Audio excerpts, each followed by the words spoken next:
The wrecked bodies of those who had gone in search of Pandora's box lay before him, and at once Kratos knew who was responsible. For this was not the first time he'd seen the ruin Ares and his minions had left in their wake. Kratos had experienced it firsthand years before. The youngest and boldest captain in the Spartan army, Kratos inspired fierce loyalty in his men. It had always been enough to carry them through any battle, until this day. The barbarians to the east numbered in the thousands, and descended on the Spartans without mercy.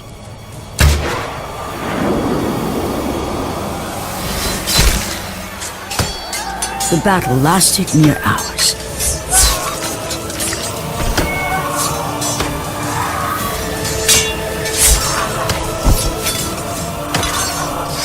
The discipline and training of the Spartans did little to stem the tide of the merciless barbarians.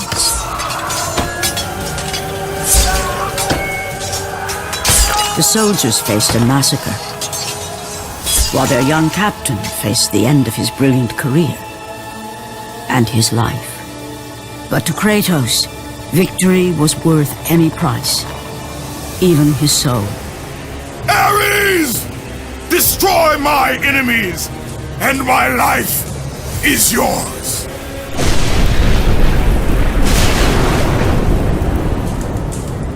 That desperate call for aid would come to haunt Kratos for all his days. By the gods, what have I become?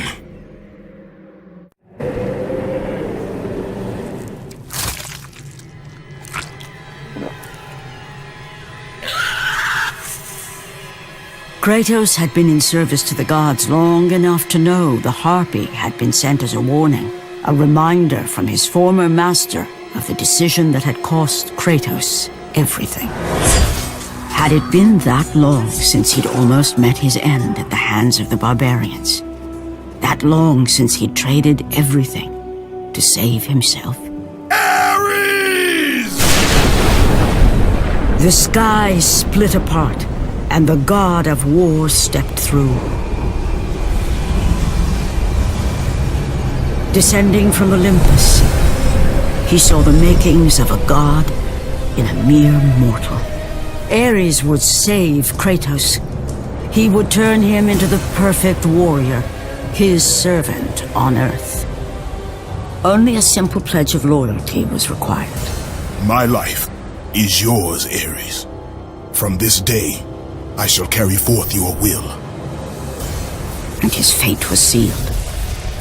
As promised, Ares rescued his new disciple, bringing forth the power of a god, destroying those who would slaughter Kratos and his men.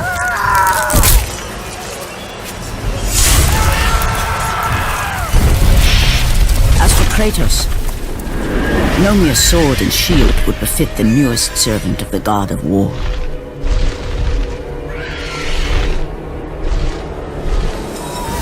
The blades of chaos, forged in the foulest depths of Hades. Once attached, the chains remained so, chained and seared to the flesh, a part of the bearer's body, a permanent reminder of Kratos' pledge. In return, ultimate power. The rage of Ares exploded from within. But soon, he would learn the true cost of such power. A cost too high even for Kratos to pay. Wretched beast! I know who it is you serve! Return to your master!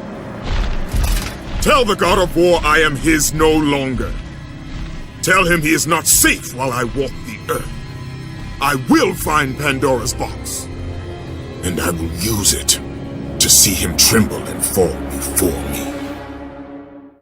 The path before Kratos was clear, but still, the memories came rushing back, as familiar and permanent as the blades chained to his wrists.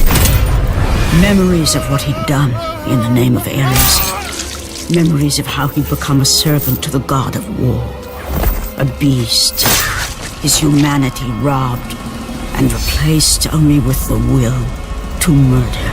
No one was safe. Entire armies fell before Kratos and the soldiers who followed him on his unending path of conquest, all in the name of his master. Those who offered resistance of any kind were dealt with quickly. They've built this temple to offer prayers to Athena! This entire village stands as an affront to Lord Ares! Burn this village! Burn it to the ground! Emboldened by the god of war, Kratos' army was ruthless, feared throughout the world for their brutality. All that mattered was conquest in the name of Kratos, their great leader, who had become near invincible. He feared nothing. But there was something about this temple, something forbidden. All his instincts told him he should never cross its threshold. Never step inside. Beware, Kratos. The dangers in the temple are greater than you know. But the village oracle's warning fell on deaf ears.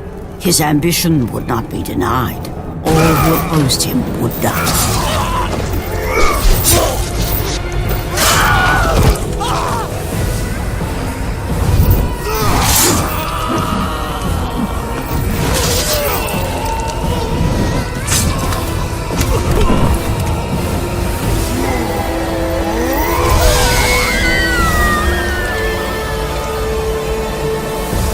In that instant, the glory he had reveled in turned to horror.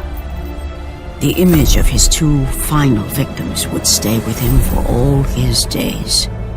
With that act, Kratos knew he could no longer serve his master. He had but one calling now, the death of Ares. He would murder the god of war. Ares, you will die for what you did that night.